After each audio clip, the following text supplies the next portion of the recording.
Salam solidaritas bro dan sis, selamat datang di Sekolah Kader Solidaritas Indonesia. Saya yakin bro dan sis sedikit banyak sudah mengetahui tentang PSI. Namun pada video pertama ini saya ingin mengajak kita semua kembali mengingat awal pembentukan PSI. PSI lahir di tahun 2014 dari sebuah kegelisahan sekelompok anak muda terhadap cara berpolitik lama. Saat itu saya bersama bro dan sis seperti bro Tony, sis Mayang, sis Isyana, sis Danik, Bro Chandra dan Sis Lila. Kami memimpikan sebuah partai di mana semua orang, terutama anak-anak muda dan perempuan, dapat menyalurkan aspirasi politiknya tanpa memandang suku, ras, maupun agama. Awalnya tentu tidak mudah, anak muda mendirikan partai apa bisa? Sudah punya pengalaman? Pertanyaan-pertanyaan seperti ini bukan 1-2 kali kami dengar, namun berbekal idealisme dan semangat pantang menyerah, ditambah dengan jejaring, perkawanan, dan tentunya kekuatan media sosial, PSI berhasil terbentuk di seluruh provinsi di Indonesia. Bahkan di tahun 2016, PSI menjadi satu-satunya partai yang lolos verifikasi Kementerian Hukum dan HAM. Kerelaan bro dan sis pengurus PSI di tingkat kecamatan yang meminjamkan rumahnya untuk dijadikan kantor menjadi salah satu kuncinya. Bayangkan, PSI harus memiliki kepengurusan dan kantor di semua provinsi, 75% dari 514 kabupaten kota, dan 50% dari 7.000 lebih kecamatan di seluruh Indonesia. Membayangkannya saja tidak mudah. Syarat yang sama kembali harus dibuktikan saat verifikasi KPU, agar PSI bisa ikut pemilu 2019. Ditambah lagi dengan syarat keanggotaan minimal 1.000 anggota, di setiap kabupaten kota atau 1/1000 dari jumlah penduduk di kabupaten kota itu. Awalnya partai peserta pemilu 2014 tidak perlu ikut verifikasi ini. PSI pun menggugat aturan yang tidak adil ini ke Mahkamah Konstitusi dan dikabulkan. Semua partai harus mengikuti verifikasi KPU. Aturan teknis verifikasi anggota pun diperingan. Hasilnya PSI berhasil lolos verifikasi KPU tanpa melewati gugatan ke Bawaslu. Sebagai partai baru yang mengedepankan meritokrasi, PSI melakukan terobosan baru dalam menjaring calon anggota legislatif. Seluruh caleg harus mengikuti proses seleksi yang melibatkan tim juri independen. Mulai dari Ibu Mari Elka Pangestu hingga Bapak Mahfud MD.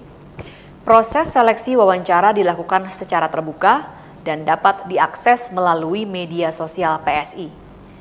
Muncullah nama-nama seperti Bro Giring Ganesha, Bro Haryanto Arbi, hingga Sis Dini Purwono dan Bro Surya Chandra. Seleksi ini pun berbuah manis. PSI menjadi satu-satunya partai yang tidak mencalonkan mantan terpidana korupsi. Para caleg pun aktif berkampanye, bertemu langsung dan mendengarkan aspirasi masyarakat. Selain itu, caleg-caleg PSI seperti Sis Samara, Sis Isyana, Bro Rian, Sis Dini juga dipercaya bergabung dalam tim kampanye nasional pemenangan Jokowi, Kiai Haji Ma'ruf Amin, dan aktif berkampanye.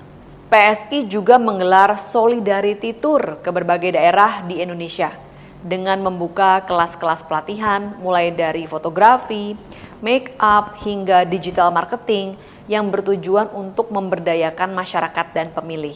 Gebrakan lainnya adalah Festival 11 setiap tanggal 11 sejak November 2018 hingga April 2019. Dalam Festival 11 ini, saya menyampaikan pidato-pidato politik yang kritis. Di saat yang sama, berbagai kampanye negatif terhadap PSI bermunculan dan disebarkan secara masif melalui media sosial. Mulai dari suara akan hangus jika memilih PSI, hingga isu SARA datang silih berganti. Apalagi sebelum hari pemungutan suara, beredar hasil exit poll suara pemilih luar negeri yang memperlihatkan kemenangan PSI. Namun PSI harus berbesar hati mengakui perjuangannya mencapai Senayan belum berhasil. Parliamentary threshold atau ambang batas parlemen pusat sebesar 4% belum bisa ditembus. PSI mendapatkan hampir 2% suara, ini tidak membuat PSI patah semangat. Apalagi PSI menang besar di luar negeri serta berhasil mendudukan 72 wakil di berbagai DPRD provinsi maupun kabupaten kota. termasuk satu fraksi di ibu kota DKI Jakarta. Saat dilantik, para anggota DPRD PSI langsung mengembalikan PIN emas yang mereka terima karena merupakan pemborosan anggaran. Mereka juga terus bekerja keras untuk rakyat, termasuk dengan membuka posko pengaduan warga dan mengawal anggaran. Masih ingat kan dengan viralnya kasus anggaran lem I-Bond sebesar 82 miliar yang dibongkar oleh Bro William Aditya Sarana. Tidak hanya di DPRD, kader-kader PSI juga mendapatkan kepercayaan untuk berkiprah di tingkat nasional. Bro Surya Chandra dipercaya Presiden Joko Widodo sebagai Wakil Menteri Agraria dan Tata Ruang atau Wakil Kepala Badan Pertanahan Nasional. Sementara Sis Dini Purwono mendapatkan kepercayaan untuk menjadi juru bicara kepresidenan bidang hukum. Namun ini tidak membuat PSI berpuas diri. Evaluasi, penguatan struktur, dan berbagai terobosan terus dilakukan. Sebagian pengurus juga berupaya meningkatkan kapasitas diri, termasuk saya yang mendapatkan beasiswa untuk melanjutkan studi S2 di Singapura. Untuk itu di tahun 2020, Bro Giring Ganesa dipercaya untuk menjadi pelaksana tugas Ketua Umum, sekaligus mendeklarasikan diri sebagai calon presiden. Bersama Bro dan Sis di seluruh Indonesia, Bro Giring terus bergerak, termasuk di tengah pandemi COVID-19. Begitu pula dengan pengurus dan anggota DPRD PSI yang memberikan bantuan bagi warga yang membutuhkan hingga menyumbangkan sebagian gajinya.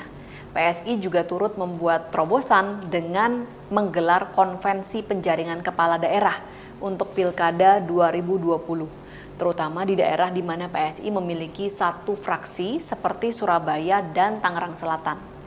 Berbekal evaluasi, penguatan struktur, dan berbagai terobosan yang dilakukan, PSI optimistis bisa makin berkembang, berhasil mencapai senayan di pemilu 2024 dan terus menyuarakan aspirasi rakyat.